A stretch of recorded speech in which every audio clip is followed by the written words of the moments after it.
Hi there. In this video, I'm going to give you some great tips on how to coach basketball so you can become a better coach, and then I'll also show you where you can get some tips, drills, plays, and videos on really taking your coaching to the next level and to help your team win much more consistently. So let's get started with some fundamental tips on how to coach basketball. Now, there's no manual or website that'll tell you exactly how to coach basketball. There's many ways to coach basketball as there are basketball coaches themselves. There's no real formula that guarantees success. However, there are many ways to fail. One way to guarantee failure is to try to listen to and to please everyone. The majority of people who will give you advice have no idea of how to coach basketball. So you have to learn to be polite and respectful, but not be influenced by outside voices. I've found that it's easier to do that if you have a definite blueprint that you'll use as you go about doing your job as a basketball coach. Now, no matter how much you know about the game, the plays you want to run, or the drills that you like, or how you'll guard the other team, a lot of your job as a basketball coach will involve working with other people. I would say that more coaches fail because of their poor people skills than because of their lack of knowledge. Motivating your players to work hard and work together, working with administrators and other support personnel, working with parents, responding to the media, interacting with fans in the community are all significant parts of a coach's job. So here's an outline that you can adapt to your coaching situation to begin to define the areas where you must spend your time and that you must be good at.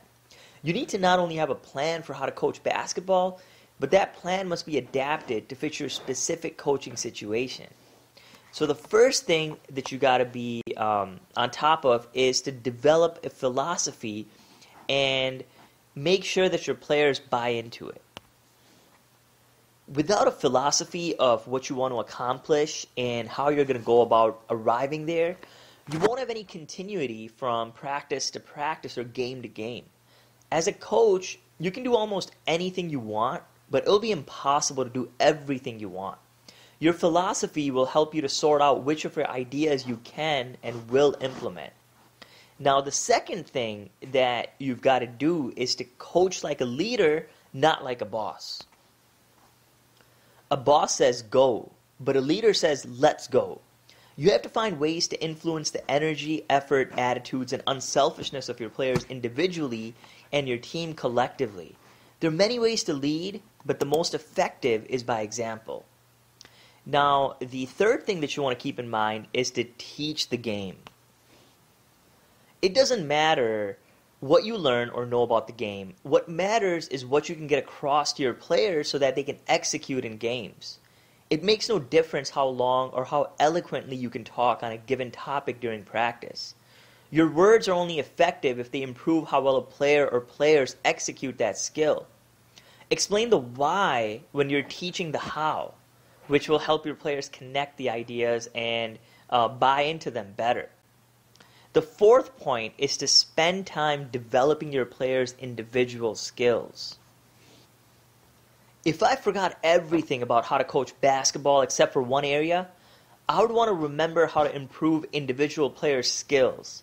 Heading into postseason play, would you rather have a couple of great plays to rely on or a couple of great players? I would take the players every time. You develop your players by planning and spending time every practice on skill development, shooting, dribbling, passing, catching, and finishing. The fifth point is to implement offensive and defensive schemes that are best suited for the abilities of your players.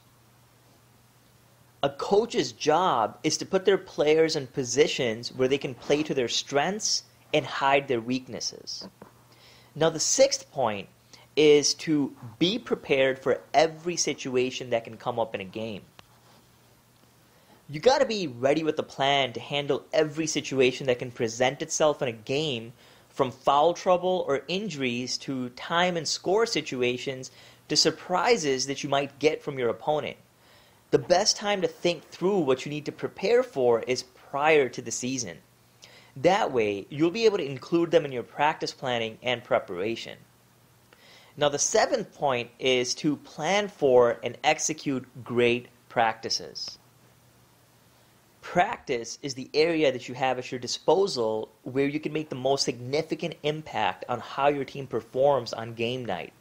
In essence, you're bringing together those first 6 tips that I gave you in this video on how to coach basketball, plus all of the other resources that you've collected.